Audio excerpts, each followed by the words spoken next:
जय गुरु जी। I don't know, ये शायद थोड़ा सा डिले जो था ये भी किसी वजह से था। आई एम सो सॉरी संगत जी।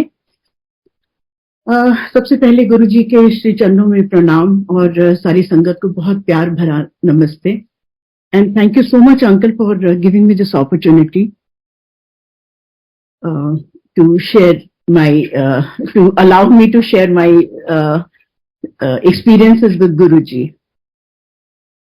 संगत जी, हमने सुना है कि जब इंसान बिल्कुल कहते हैं ना अपने बिल्कुल लोएस्ट पॉइंट पे होता है, जब आपको लगता है कि आपका दुनिया में कोई नहीं है, आपका कोई सहारा नहीं है, कोई साथ नहीं है, उस वक्त हमने ये सुना था बचपन से कि उस वक्त परमात्मा आके आपका हाथ थाम लेते हैं।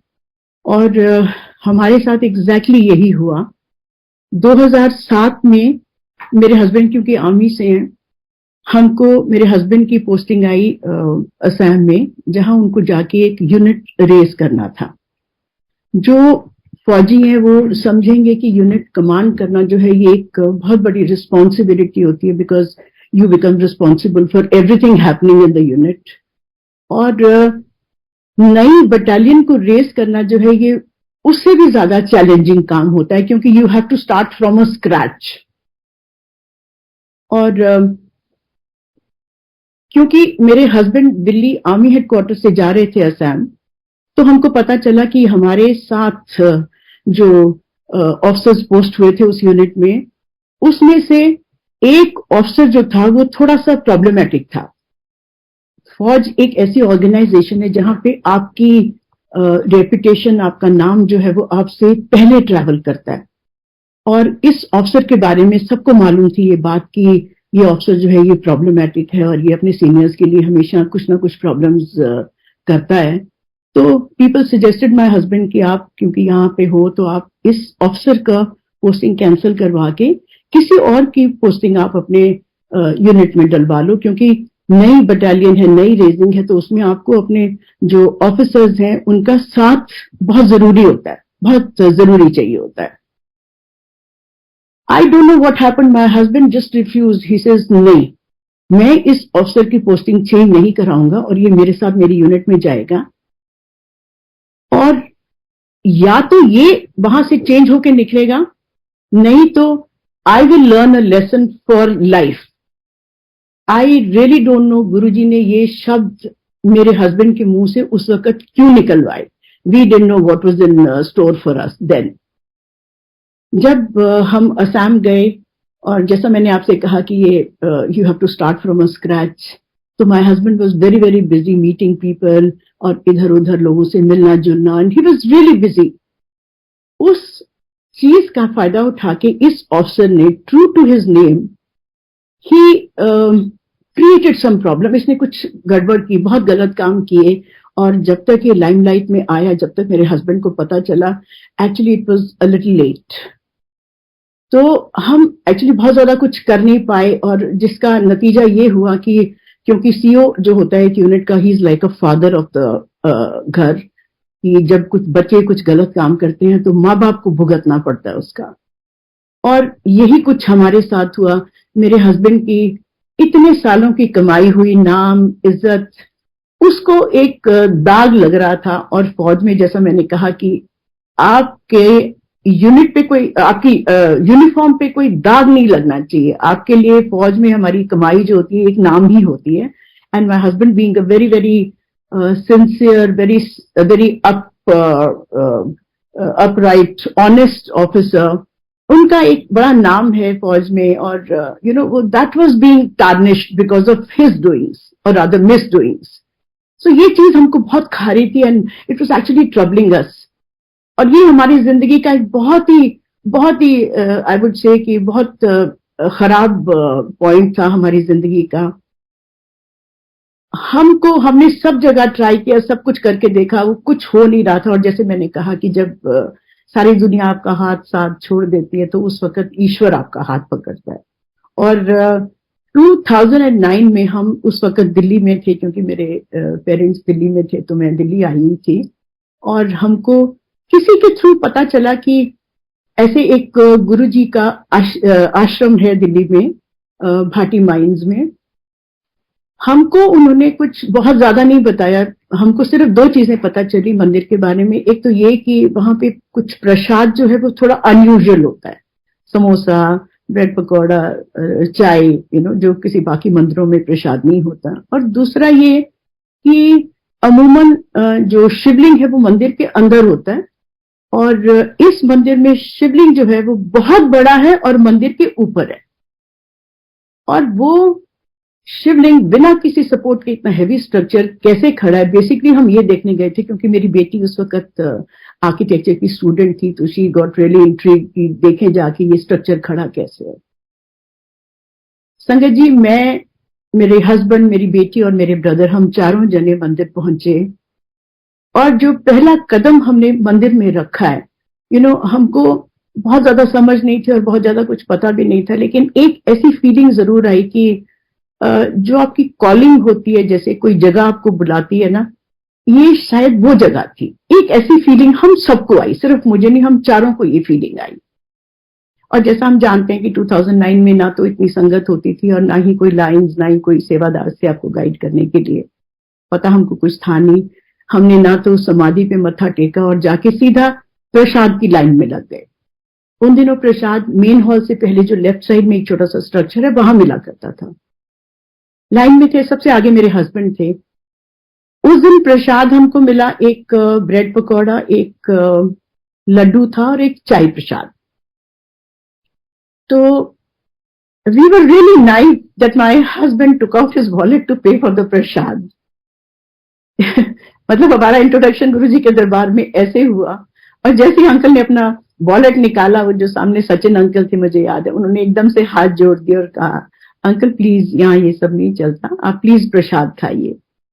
हम कहीं से घूम फिर के गए थे, तो अंकल को शायद भूख भी लग रही थी, तो अंकल ने बोला, फिर अंकल मैं एक ब्रेड पकौड़ा और लूंगा। अंकल ने फिर हंस के हाथ जोड़ के बोला, अंकल आप एक नहीं, आप 2 बार ही आइए, लेकिन इसको पूरा खत्म कीजिए और उसके बाद लाइन में लग के दोबारा से आप आइए। अंकल ने वही किया, जाके दोबारा लगे और फिर से प्रसाद दिया, क्योंकि ब्रेड पकौड़ा का साइज बहुत बड़ा था। उस वक्त अंकल से वो पूरा ब्रेड पकौड़ा खाया नहीं गया। उन्होंने ही हैड अबाउट 3/4 या शायद उससे भी थोड़ा ज्यादा खाया, और एक छोटा सा टुकड़ा जो उनसे खाया नहीं गया, he didn't realize, actually we did not know anything, उन्होंने वो प्रसाद का वो छोटा सा टुकड़ा एक जो कटोरा था उसके साथ ही उन्होंने डस्टबिन में फेंक दिया।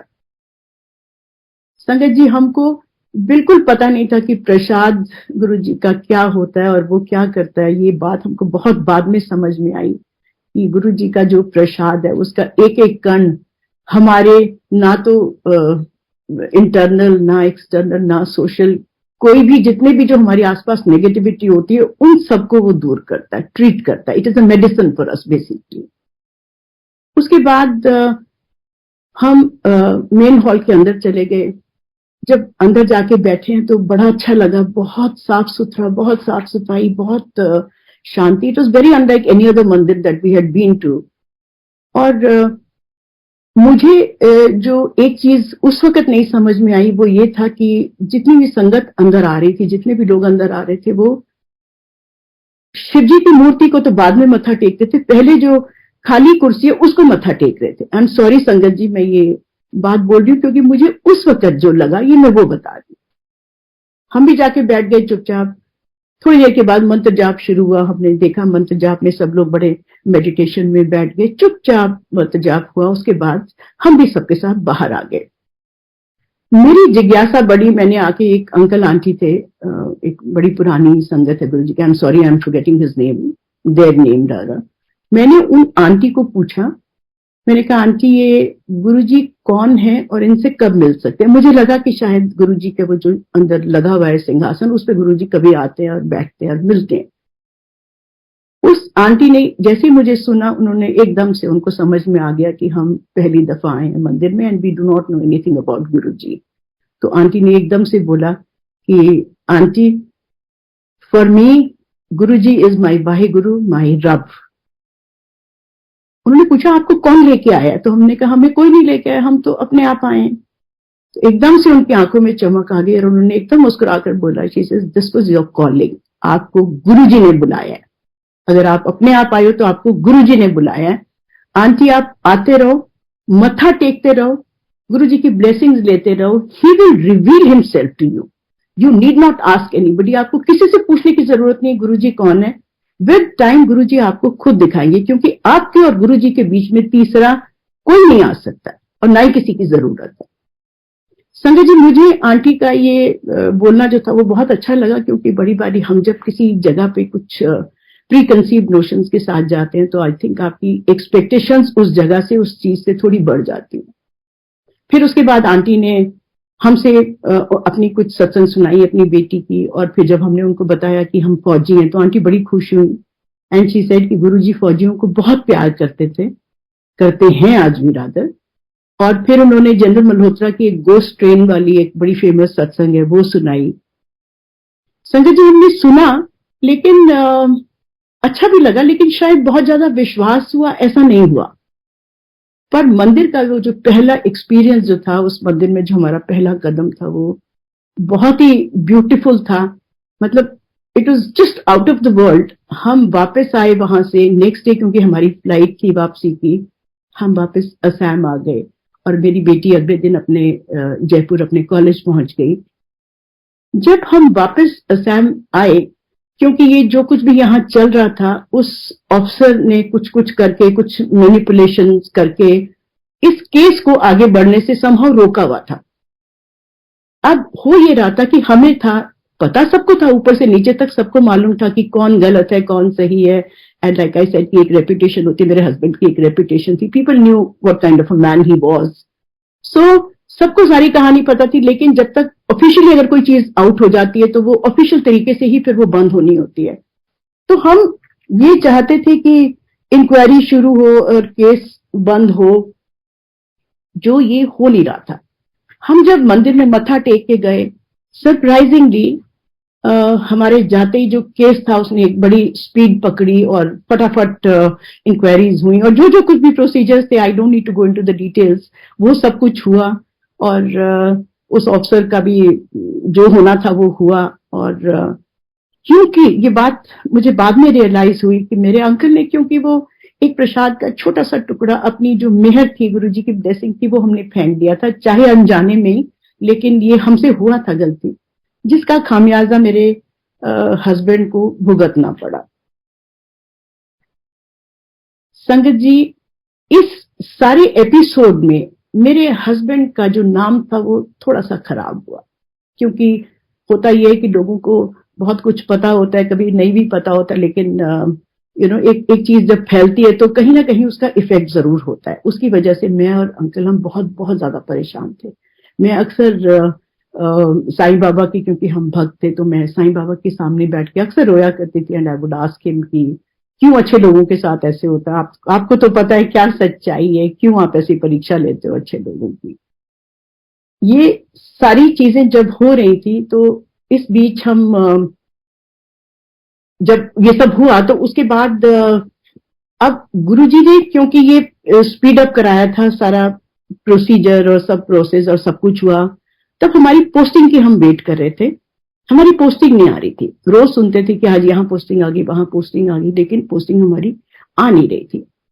इसी बीच क्योंकि गुरुजी को ये था कि हमारा नाम थोड़ा सा मेरे हस्बैंड का खराब हुआ था, वो हमारा नाम, हमारी इज्जत हमको वापस दिलाने के लिए गुरुजी ने हमको दिल्ली में बुलवाया।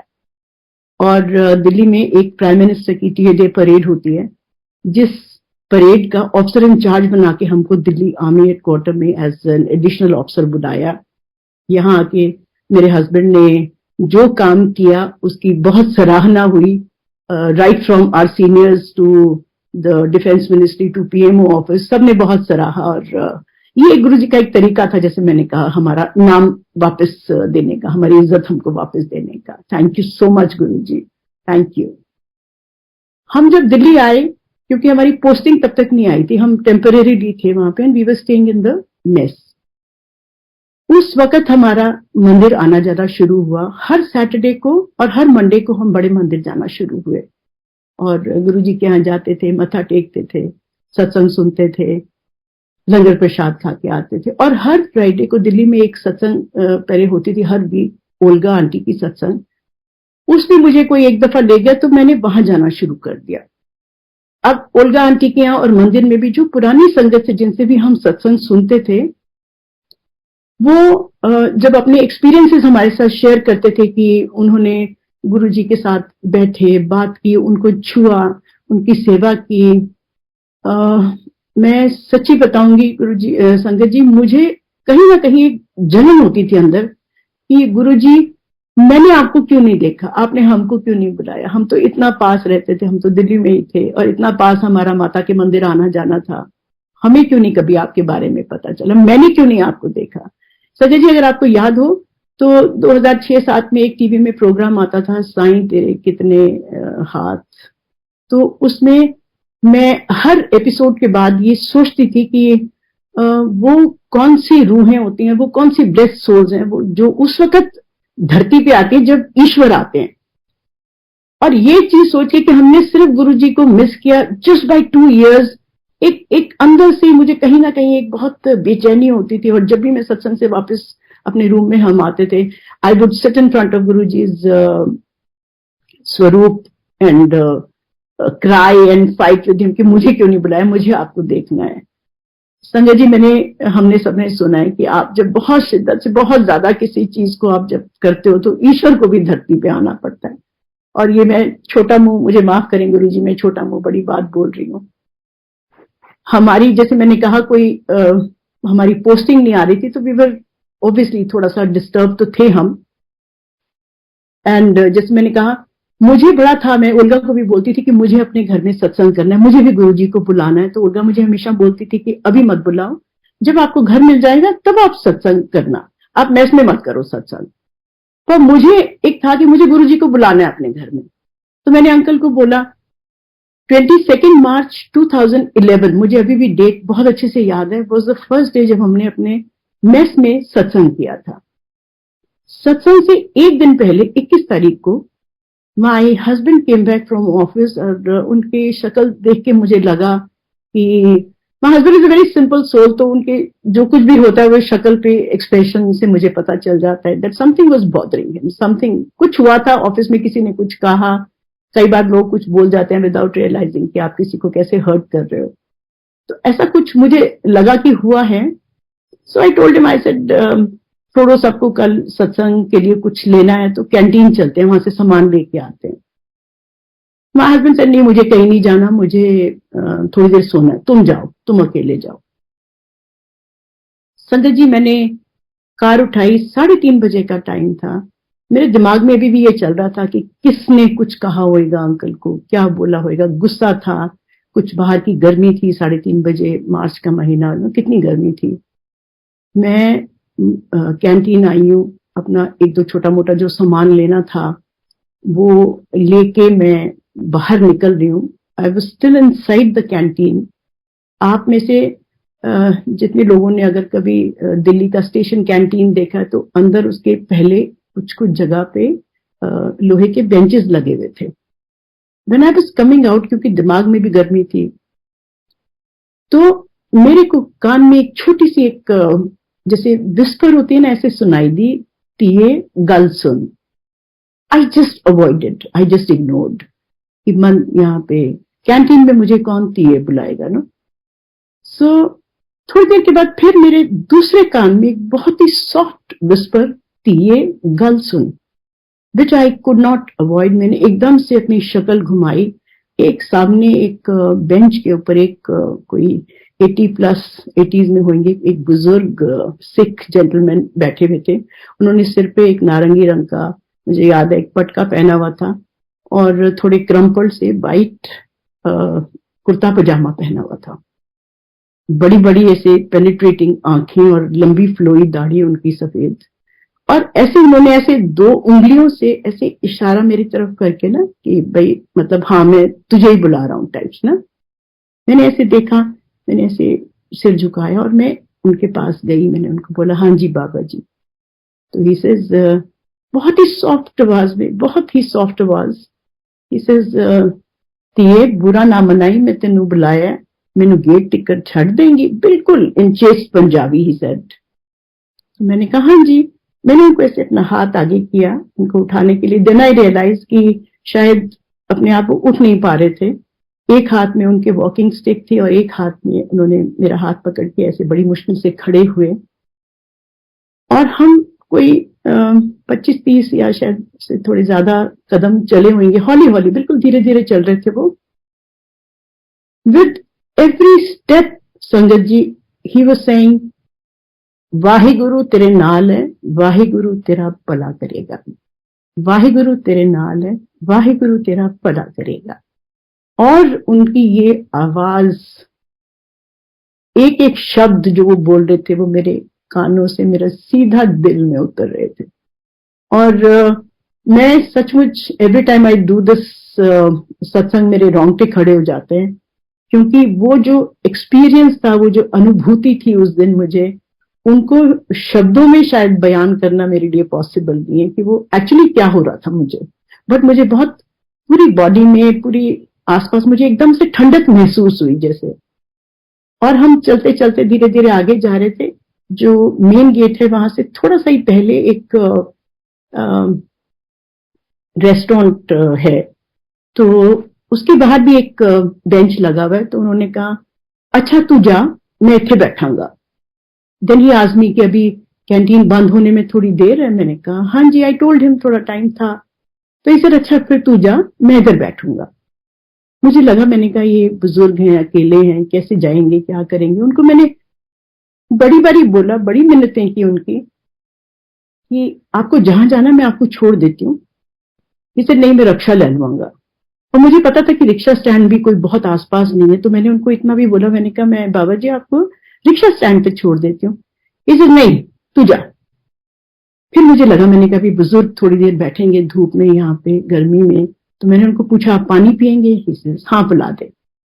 मैं अंदर गई, एक ठंडी पानी की बोतल लेके आई, उनको एक ग्लास में मैंने पिलाया पानी। पानी पिया। उसके बाद मैंने उनसे और पूछा और पानी लेंगे? तो ही सेड हाँ। उन्होंने आधा ग्लास पानी का और पिया।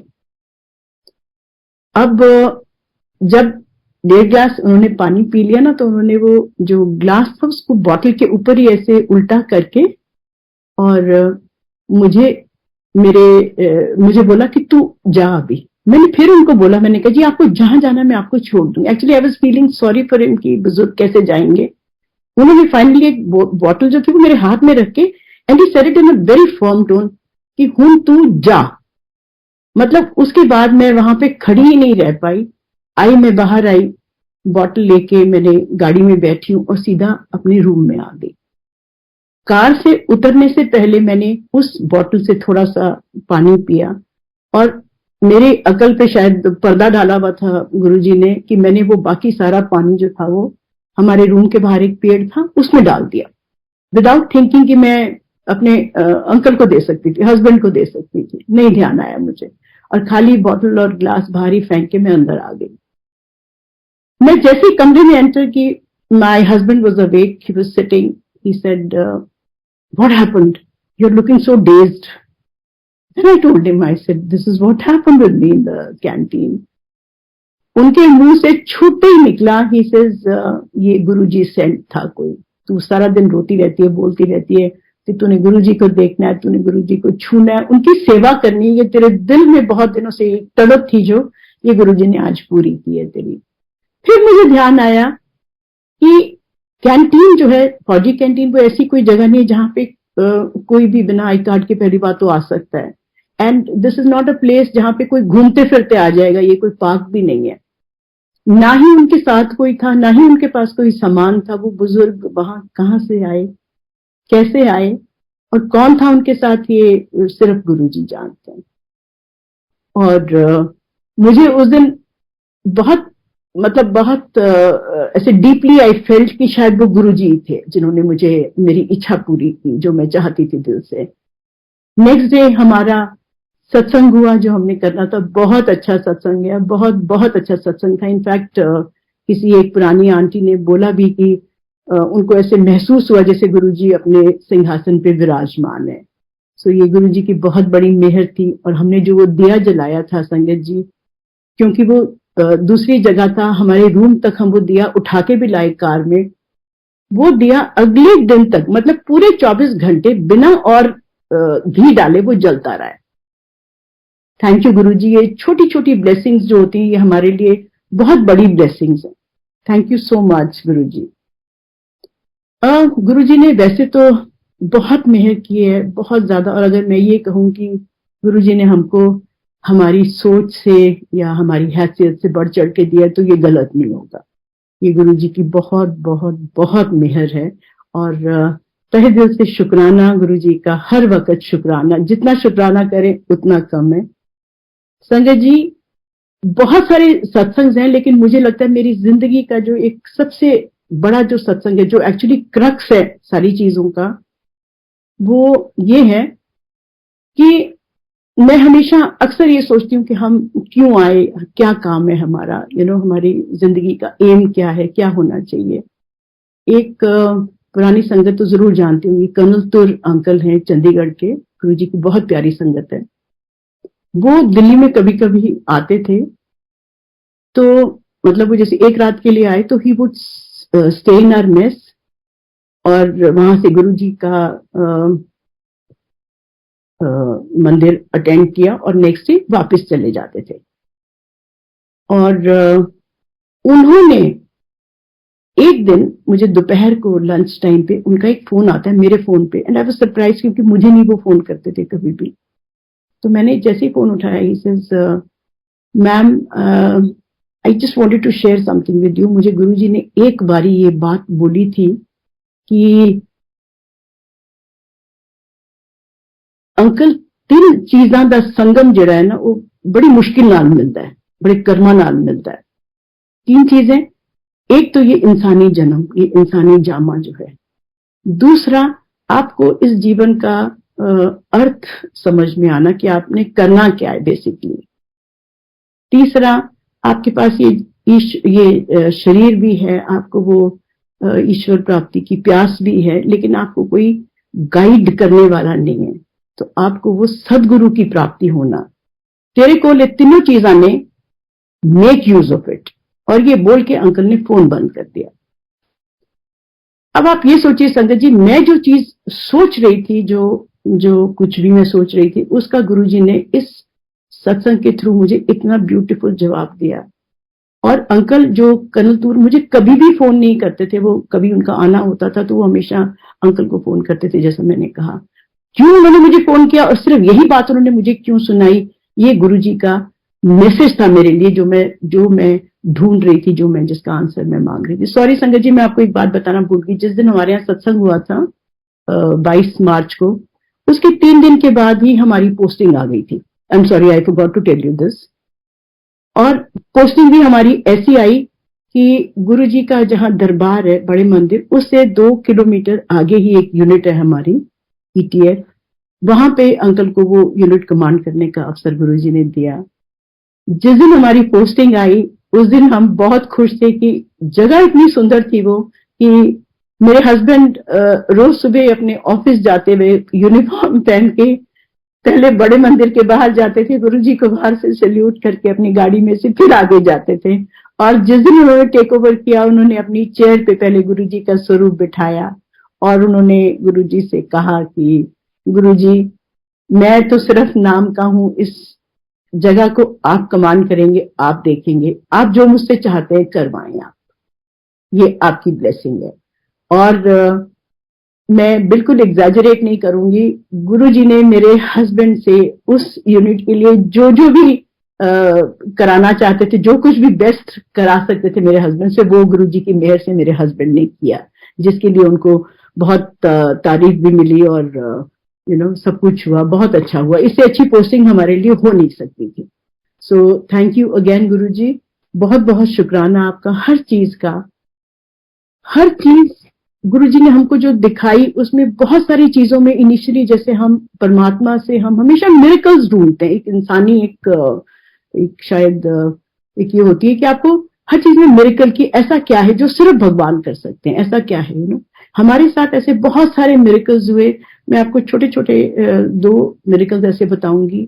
एक तो जैसे हम जब असम वापस गए, जैसे मैंने कहा कि वहां का बड़ा अच्छा एक्सपीरियंस, और आने के बाद भी जैसे हालात थे वहां के, मुझे होता था कि मैं गुरुजी के बारे में और जानूं, और जानने की इच्छा होती थी।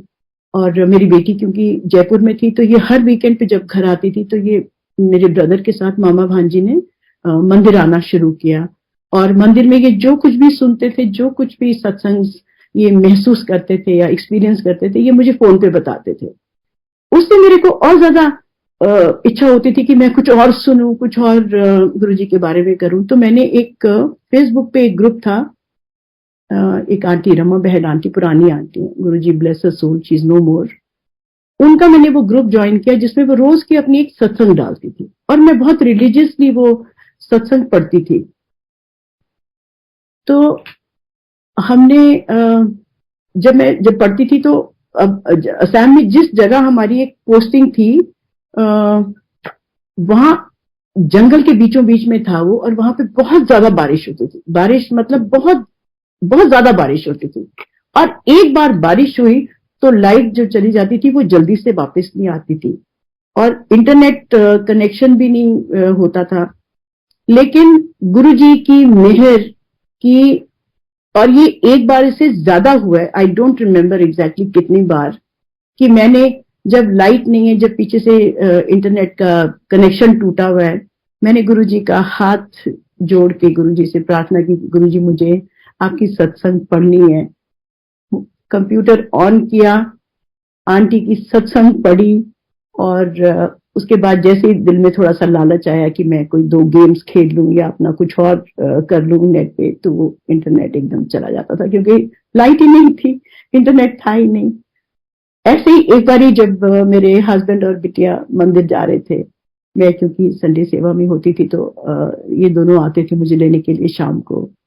तो एक सड़क के ऊपर 3 डॉग्स चल रहे थे जैसे, और हमारी कार के आगे एक डॉग को हमने हिट किया, एंड एक्चुअली वो डॉग जो था वो ही केम अंडर द व्हील, और इतनी जोर से वो था कि इनको लगा कि उस इम्पैक्ट से वो डॉग शायद नहीं होगा।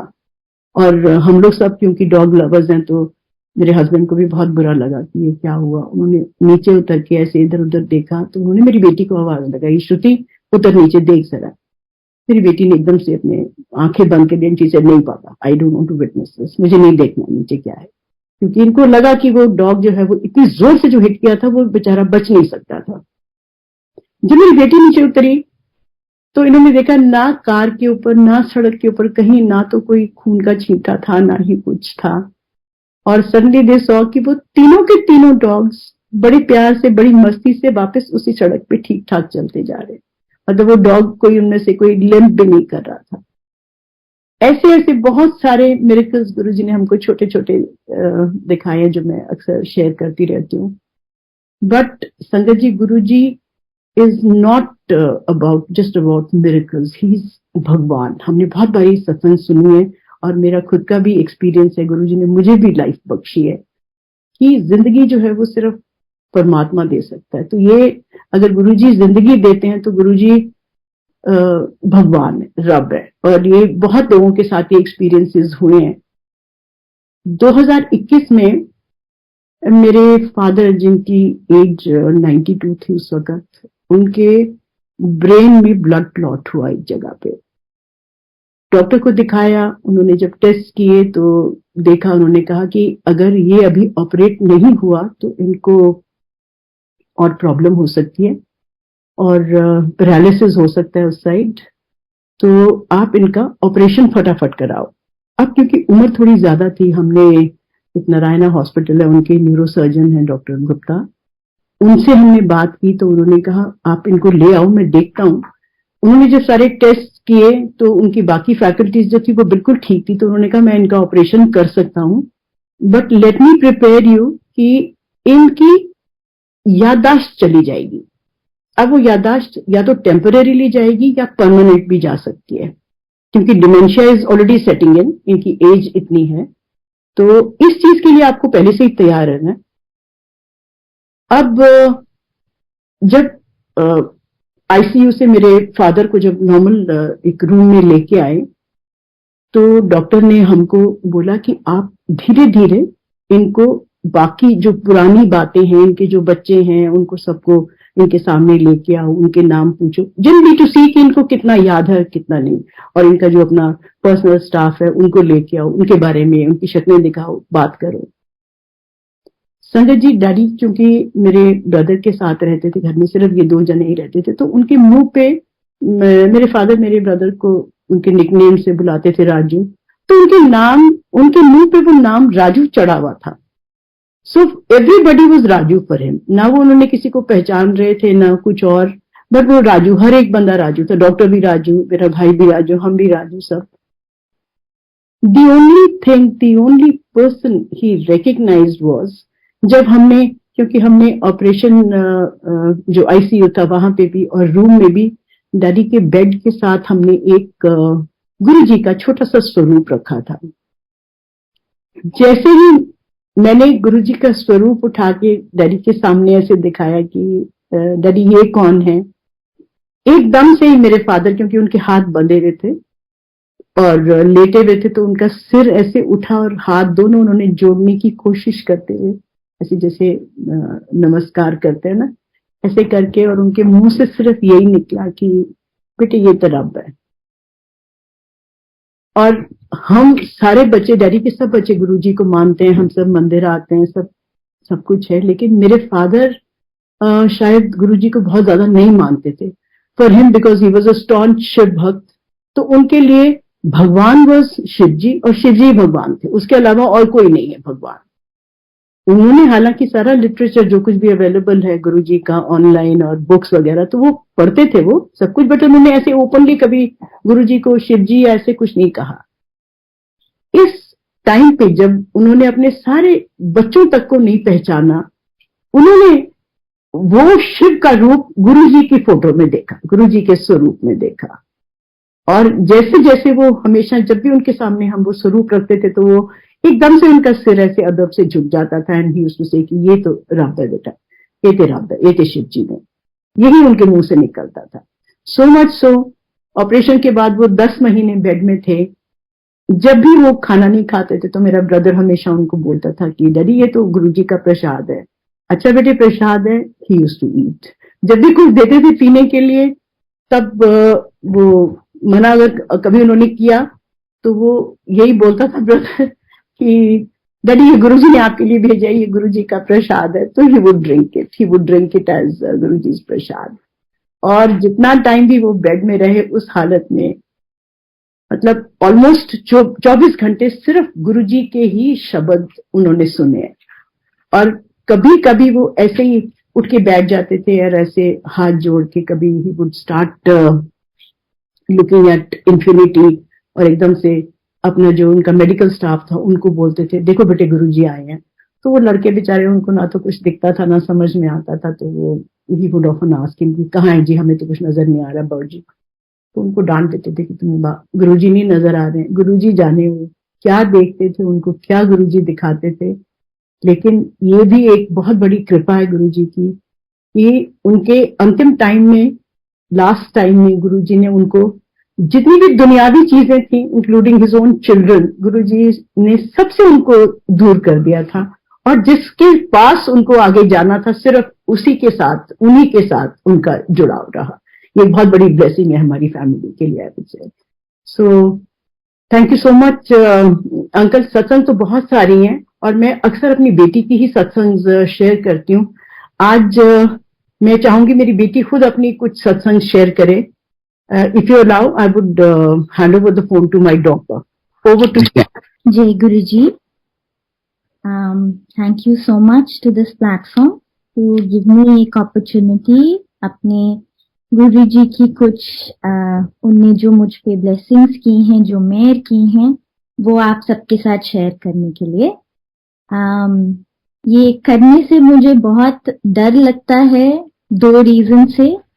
एक तो ये कि गुरुजी की ब्लेसिंग्स इतनी मल्टीफोल्ड होती हैं, इतनी लेड होती हैं कि उनको वर्ड्स में डिस्क्राइब करना बहुत मुश्किल है। सेकेंडली, मुझे डेट्स बहुत अच्छे से नहीं याद रहते, but I will try my best today Guruji, आपकी मर्जी से। द फर्स्ट सत्संग जो मैं आपको आज बता रही हूँ, ये कोविड के पीक टाइम की सत्संग है. दिस इज अ टाइम जब सारी कंट्रीज अपने अपने टाइम में देवर अनाउंसिंग कंट्री का लॉकडाउन. 20th मार्च 2020 में ये ऐसे आया था कि इंडिया में भी कंट्री वाइड लॉकडाउन अनाउंस होने वाला है. इससे कुछ टाइम पहले ही it was only my mother who was in Delhi. मैं जयपुर में थी. My father was posted in Lucknow. But ये भी गुरुजी की मेहर थी कि थैंकफुली मैं मम्मा के साथ उस टाइम में घर में दिल्ली में थी. मेरे फादर लेकिन लखनऊ में थे. तो जब ये न्यूज आई कि लॉकडाउन हो गया है, स्टेट बॉर्डर्स पे रिस्ट्रिक्शंस हो गई हैं, बिना किसी लीगल डॉक्यूमेंट के, पेपर वर्क के आप विद इन द सिटी भी मूव नहीं कर सकते, तो the panic had set in our house. My mother would be sweating about this every day and her रोज वो रोती थी. मैंने उनको कंटिन्यूसली कितने दिन तक सोते बिल्कुल नहीं देखा था.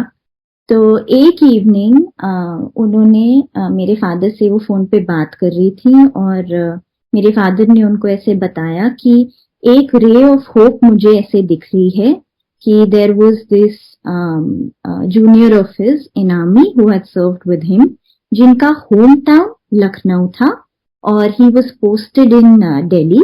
तो वो लखनऊ से दिल्ली वापस जा रहे हैं. तो ये एक रे ऑफ होप है कि अगर मैं एक पॉइंट तक वो आ सकते हैं, वहां तक अगर अपने घर से निकल के पहुंच जाऊं तो वो मुझे दिल्ली लेकर आ जाएंगे.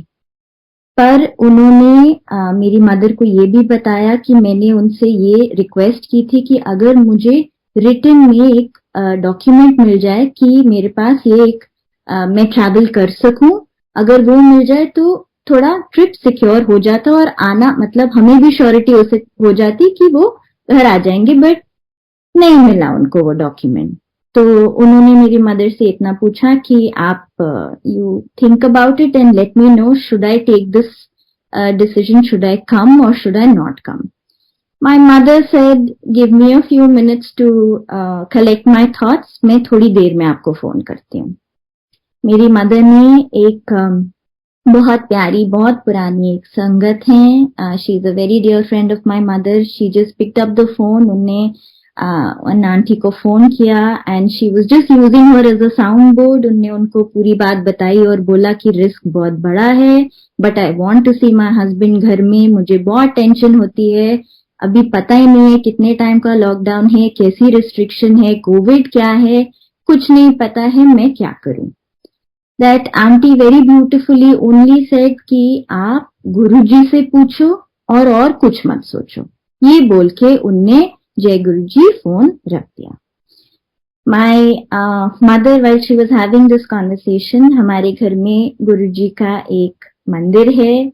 मैं वहां पे बैठी थी और जब मामा ने बोला कि गुरुजी बताएंगे तो मैंने I want to say कि ये I wouldn't say गलत काम है, बट शायद ठीक काम भी नहीं है.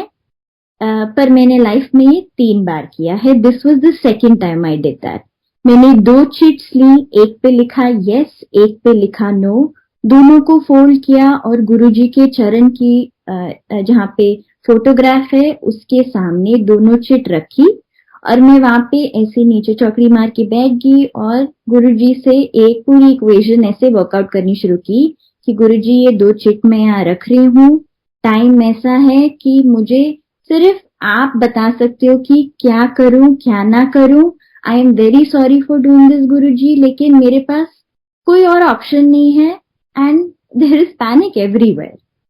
आई am saying this and I also was telling Guruji कि देखो गुरुजी, एक पे यस लिखा है, एक पे नो लिखा है, दोनों चिट में रख रही हूँ और मैं आंख बंद करके एक चिट उठाऊंगी. उस चिट में जो भी लिखा होएगा वो मैं आपका आंसर मान के आगे course of action will take. तो प्लीज प्लीज आप हेल्प अस. ये मैं before I could complete this entire sentence एक चिट मुझ पे गिरी. I picked up that chit बिना सोचे, विदाउट रियलाइजिंग कि क्या हुआ था. मैंने वापस ऊपर चिट रखी और फिर शुरू हो गई वो पूरा सेंटेंस कि गुरुजी देखो 2 चिट्स हैं, एक पे यस लिखा है, एक पे नो लिखा है। मैं फिर इससे पहले ये सेंटेंस कंप्लीट करती, एक चिट मुझ पे गिरी। Then I started crying. I realize कि मैं कौन हूँ गुरुजी को कुछ भी बताने वाली। गुरुजी आपे आपे मुझे एक मैसेज दे रहे थे जो चिट मेरे पे सेकंड टाइम गिर रही थी। I opened that chit and that said yes. Again, I am very sorry Guruji for doing this. लेकिन I had no other way to sort out that situation, or I did not know how to work my way forward. I came to my mother and I told her that this is what has happened. Chit पे yes लिखा है. Please tell Baba, Guruji का नाम लेके घर से बाहर निकल जाए. He'll figure out a way to come. My mother didn't even think for a second. She called up my father and she said, आप आ जाओ। मेरे फादर ने उनको सिर्फ एक बात बोली कि कल पूरे दिन में जब जब मैं जहां जहां से मैसेज कर पाऊंगा मैं मैसेज करूंगा, आप मुझे सामने से फोन नहीं करना।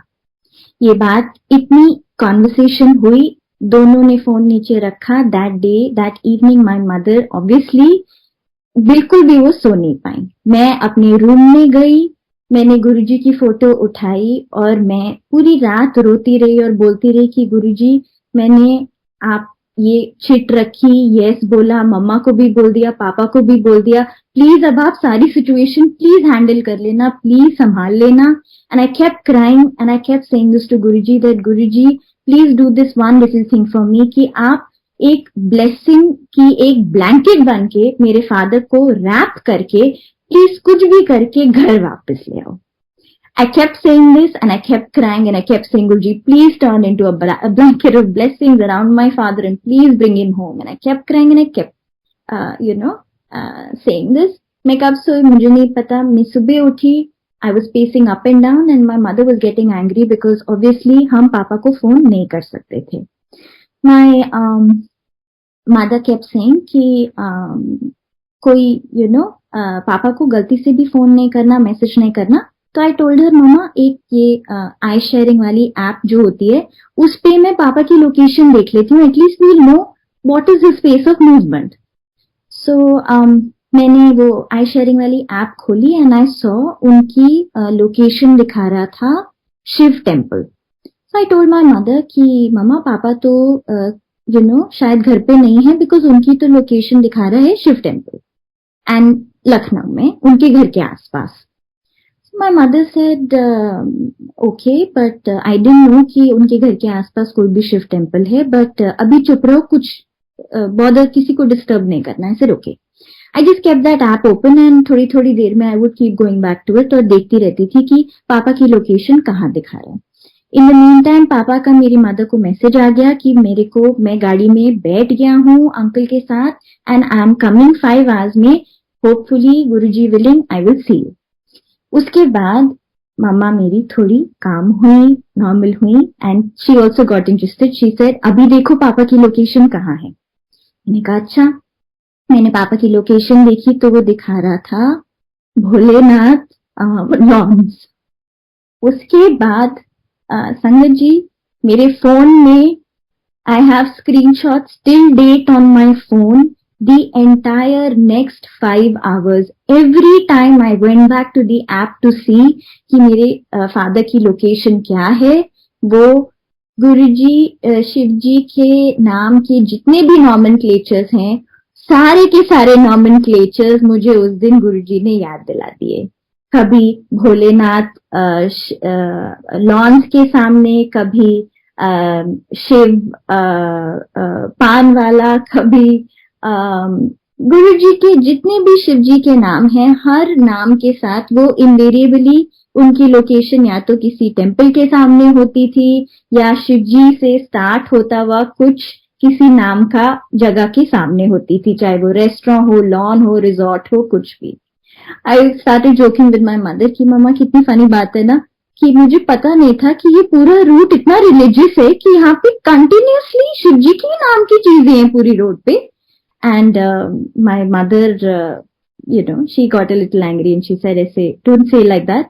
Then I realized कि गुरुजी को मैंने रोते रोते सोते सोते क्या बोला था कि गुरुजी आप प्लीज मेरे फादर के आसपास एक ब्लैंकेट ऑफ ब्लेसिंग्स बन के उनको प्लीज घर लेके आना।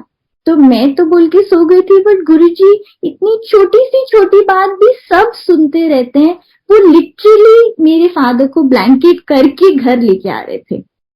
जब वो दिल्ली कैंट पहुंचे तो this is my short coming कि एक पॉइंट ऐसे आता है आपकी ब्लेसिंग में जब आप सोचते हो कि अभी मैं अपनी लॉजिक लगाऊंगी, अपना मैथ लगाऊंगी।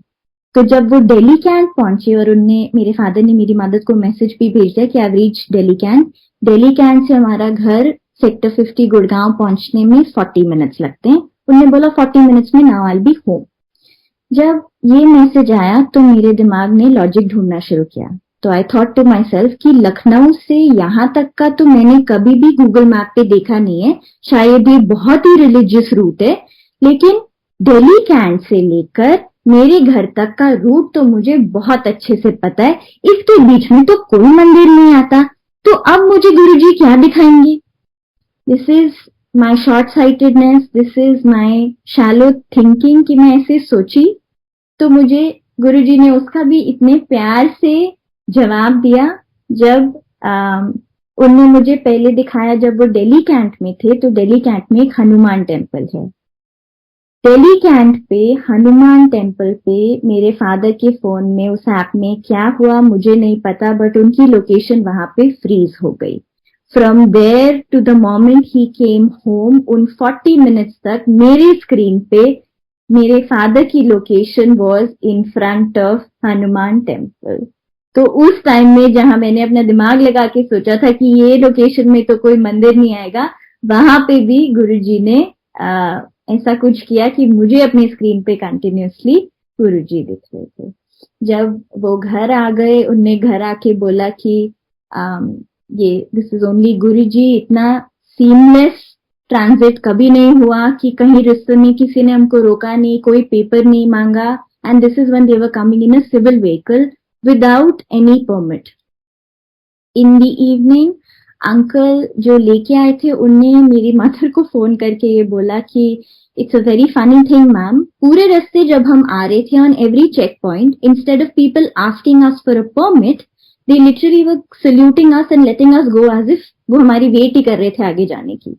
My mother just laughed and she said that you don't know, वो आप में से किसी को सल्यूट नहीं कर रहे थे, वो एक्चुअली जो गुरुजी अंदर बैठे थे आपकी कार के उनको सल्यूट कर रहे थे। And it's only Guruji who can do something like this. Thank you so much Guruji, thank you so much.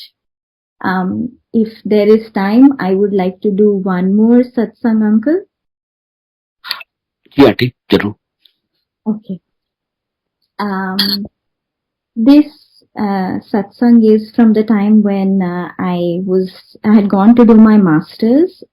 जब आप मास्टर्स करने जाते हो तो आपको स्टार्ट डेट और एंड डेट कोर्स का पता होता है और उतने ही टाइम के लिए आप अपनी अकोमोडेशन बुक करते हो।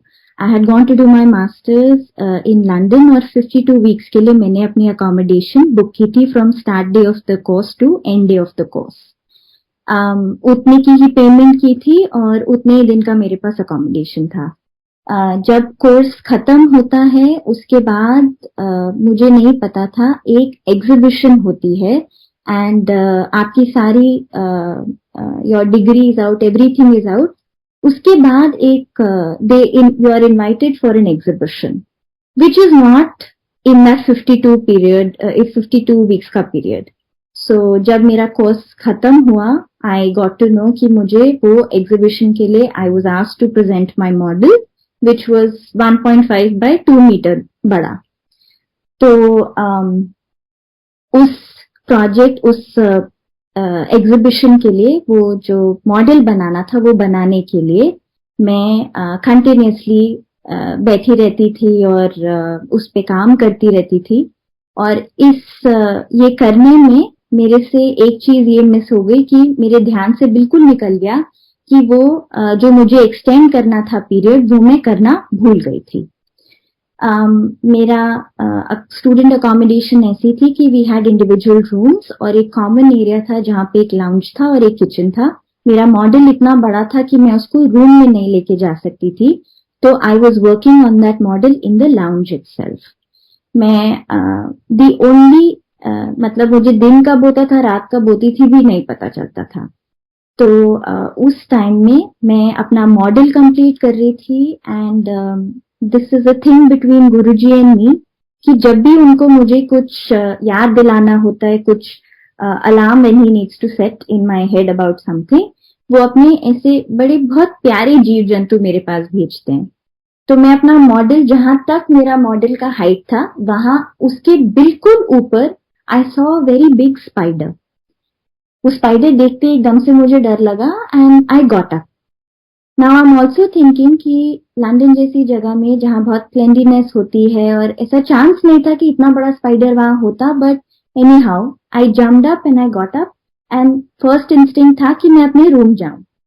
मैं जब अपनी रूम की तरफ गई, मैंने अपनी की स्वाइप करने की कोशिश की तो वो रेड बीप बची और मुझे तब ध्यान आया कि आज वो दिन था जिस दिन मेरा अकोमोडेशन का पेमेंट ओवर होना था। आज वो दिन था और ये वो उसी टाइम पे था जब मुझे चेकआउट करना था। आई गॉट रियली स्कैर्ड। ना मेरे पास मेरा फोन था ना कुछ था। मैं फटाफट नीचे रिसेप्शन पे भागी। I went down the lift और रिसेप्शन से भी बिल्कुल पहले एक गेट होता है जहां पे फिर आपको कार्ड स्वाइप करना होता है टू गेट आउट। वहां पे भी मैंने स्वाइप किया, कार्ड ऑब्वियसली स्वाइप नहीं हुआ। whoever was there at the reception, वो आई, उनने मुझे बाहर निकाला and she said what is happening and she could see कि मैं पजामा में थी और स्वेटशर्ट में थी। मैं ऐसे रोते रोते उनको पैनिक में बता रही थी कि मेरा आज रूम आज ही तक का था और अकोमोडेशन, लेकिन मुझे एक और वीक के लिए यहाँ पे होना है, तो आप मुझे कुछ भी कोई भी रूम दे दो, मैं इंस्टेंटली उसकी पेमेंट कर दूंगी। मेरे दिमाग से बिल्कुल ये बात निकल गई थी। She also gave me a very weird look. She took details of my room and everything और उन्होंने अपनी स्क्रीन पे फटाफट से वो खोला और उन्होंने मुझे दिखा दिया कि आई एम सॉरी मैम, यहीं तक की आपकी पेमेंट थी, यही है और आज तो आपको चेकआउट करना है। आप अपना सामान जल्दी से बाहर निकालो बिकॉज आपके बिल्कुल 2 घंटे के बाद there is a gentleman who has been allotted this room, जो आपके रूम में आके जिनको रहना है। I got really I started crying और मेरी तो बहुत जान निकली। मैंने उनको बोला कि आप प्लीज, मैं अपना सामान निकालती हूँ, आप मुझे कोई और रूम दे दो, मुझे स्टोर रूम में दे दो, मैं अपना सामान निकाल के कहीं तो रखूंगी। She said okay let me check कुछ है क्या है। मैं उस मोमेंट में इंस्टेड ऑफ सेइंग कुछ और, मैं गुरुजी को ये बोल रही थी कि गुरुजी देखो ये सिचुएशन हो गई, अभी मैं क्या करूंगी, what am I gonna do.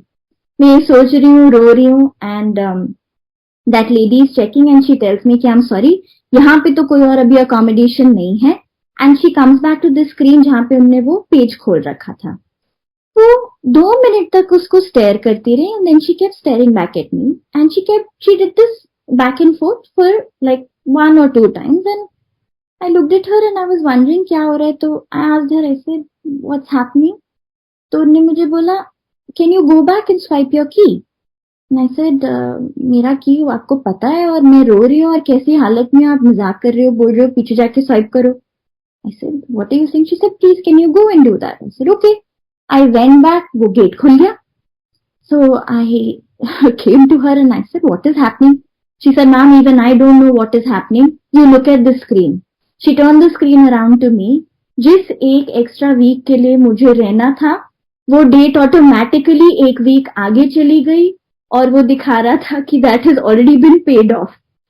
2 minute पहले जो स्क्रीन उन्होंने मुझे दिखाया था, जो बोल रहा था कि मुझे इस मोमेंट पे चेकआउट करना है और मेरी यहीं तक की पेमेंट थी, और जो दिखा रहा था कि 2 घंटे बाद ये रूम किसी और को अलॉट होना है, वो अब दिखा रहा था कि एक और वीक के लिए ये रूम मेरे पास है which is already paid for.